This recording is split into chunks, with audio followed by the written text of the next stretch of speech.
right there, changing my voice. Now, I've been talking about sexual control, for years. I used to refer to rape by deception as trickery, psychology, subtle coercion, misdirection, and confusion-based rape, right? Where they're using psychology to get you to sleep with people you otherwise wouldn't. And right now I'm in the process of, I paused the video, but I've been watching this human trafficker, the survivor of human trafficking, okay? This woman, and she's been talking about her experiences, and they're exactly how I've been describing what's been going on in society, and not just in a relatively small group of people, right? I mean, human trafficking probably covers maybe, I don't know, maybe as many, depending on how you define it, maybe as many as 2% of the population. I mean, it's pretty rampant, right? That's the word they use in the documentary too, right? That it's rampant, okay? But when we're talking about rape by deception, it's almost every single person. All sex at this point is on the spectrum of rape by deception. Okay, and I can't stress that enough. Now, some people will try to oversimplify it and say he thinks, some guy having sex with his wife is raping her. Okay, obviously it's not forcible rape. Okay, he's tricking her into bed. That's why there's a 50% divorce rate. If people truly understand the situation, there'd be like a 100% divorce rate, except for my parents, right? Almost 100%, because what they're doing is wrong. Or they would rally and obey God through me to make their marriage valid. Okay, so that goes back to the confusion. They're confused about what to do in life, and then they end up doing a bunch of stupid things, including having sex with people they otherwise wouldn't, at least in the mind state that they're in, right? They'd otherwise be in a different mind state, at least, okay? And that's very significant, because the reason they're in their mind state that they're in has to do with the spirit of rape, right? It's like a school spirit, right? It's everyone's acting a certain way. They're on the same wavelength, on the same level, on the same page, in the same mentality, right? Statue and state of mind. They're like posing in a way that's similar to a rape statue. That's one way I'd describe the spirit of rape. It's people emulating the major organized rapists and being like a second and third and fourth rate version of them. Okay, so it's clear. I mean, let's look at this thing in terms of Egypt. A lot of people are racist. They don't want me to describe it this way. Take a deep breath, pause for a few moments, okay? Get yourself together if you have to, but this is the best way to describe it. If we look at Egypt, it's the closest thing to a multicultural place that people were behaving in a more natural way, right? The science was merged with the martial arts and the religion, and especially the natural sciences and nature. And they kind of explained things in these terms. That's why they had a bunch of animal-headed people depicted, because people have traits that are similar to animals. Some people look more like a jackal. They act more like a snake, right? That's why we call people, he's a snake, or that guy's a dog. And the B word for females, right? She's a bitch, right? It's a female dog. And so when we look at this thing, right, some people were more noble, right? And they were like the falcon. And the pharaoh was the most noble, so the falcon was like reserved for the pharaoh. And his followers would try to be like that. So in a sense, they were the falcon cult, like in Neckin. Okay. So the ideal person, and take a deep breath, a lot of people don't want to admit this. The ideal person, is a certain type of mulatto who's from a black patriarchal line. Why? Because it has to do with who's like what things in nature. Who's like the sun, right? Who's like the falcon? Who's like the lion? Who's like the leopard? Who's like the rabbit, right? Who's like what? Okay, and if we look at the qualities that people look for in people, right? They're fuming and stuff, they're jealous and so on and so forth. Give me a second here. So if we look at the qualities that people look for in people, okay, we see that they prefer this kind of martial art qualities, right? This African martial art qualities. For example, how many of you think that females who look more like Jackie Chan or Bruce Lee, okay, or Chuck Norris are ideal? No, because we got to look at the body structure. Their sister or something, right? Bruce Lee's sister would be somewhat flat, right? She'd be shorter, and I don't, care about height myself. I kind of like shorter women. I like Asian women a lot, but, let's look at in terms of ideal with a universal scale. Most guys like a female who's more like a stripper-shaped person, right? She's taller, okay, she's got perky breasts, what have you. A lot of white people historically, they had, flatter breasts and more flabby breasts, right? Those breasts that kind of hang down. They seem like primitive breasts or something. Now, again, I don't give a fuck, if they have 8 breasts and they're glowing green. This is just the facts here, okay? I'm shunned by every race. So anyway, but a lot of times, females who are all black, okay, they're not attractive to a lot of people because it's that ethnic effect, right? People from their ethnic group like them. You see in Africa too with the different black tribes, right?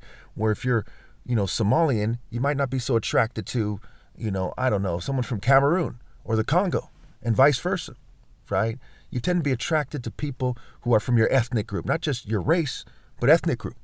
When we're looking at universally to understand what's the pinnacle of perfection among humanity, we know it's not going to be in certain races. For example, white people made it popular to say that nobody's perfect. Why? Because they didn't want people to look up to black people, specifically certain mulattoes, more than them.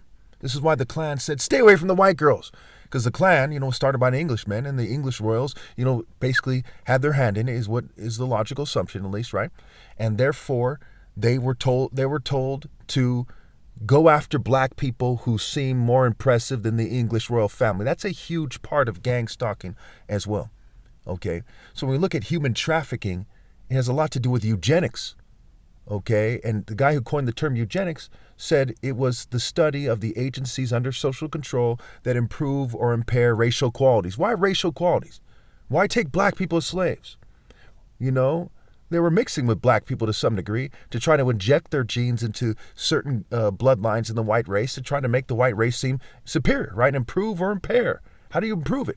Well, you mix them with more athletic people than them to try to make certain white people seem, more impressive than others. And then you say whites only, coloreds only, and that kind of evolves into the modern day racist state that we have today, where there's still somewhat of a segregation in the form of redlining and gentrification and social engineering, right?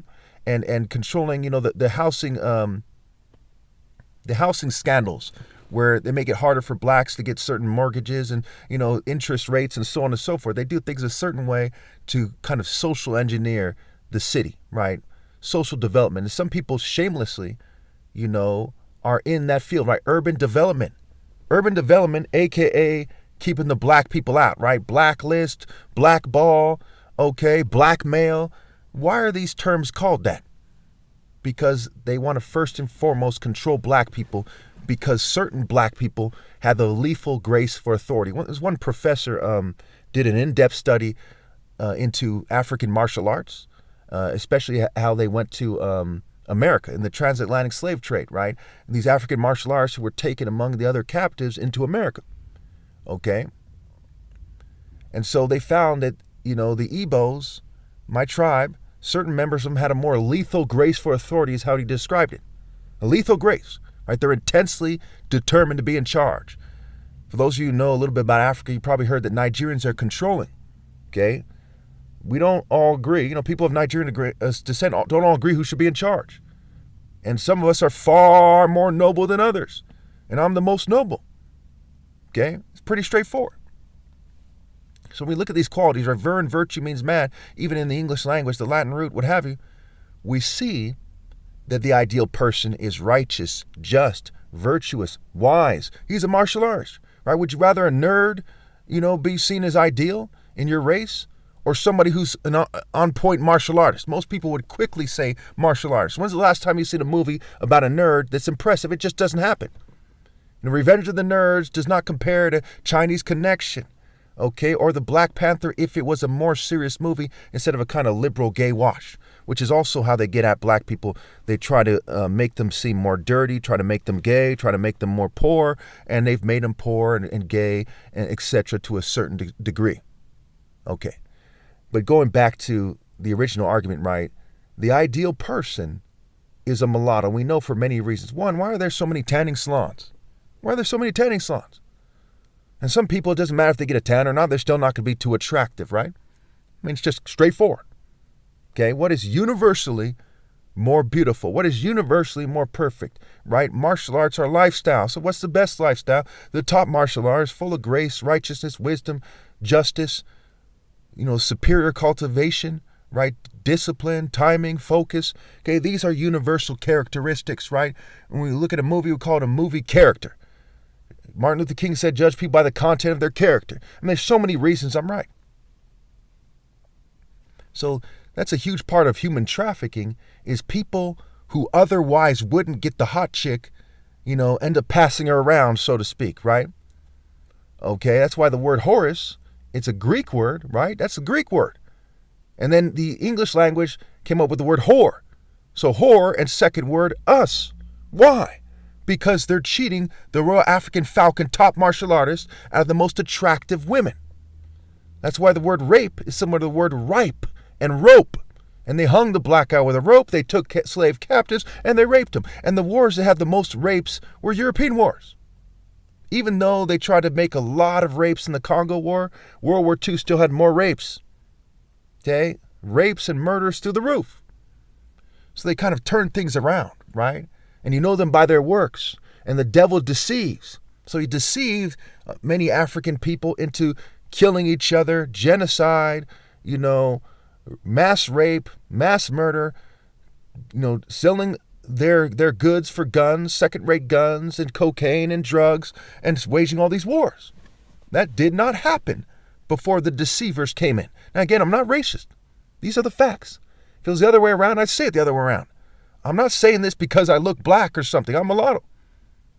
Okay, I don't, act like a black person. I don't talk like a typical black person. I'm not from the South. I'm not from Oakland. I'm not a black supremacist.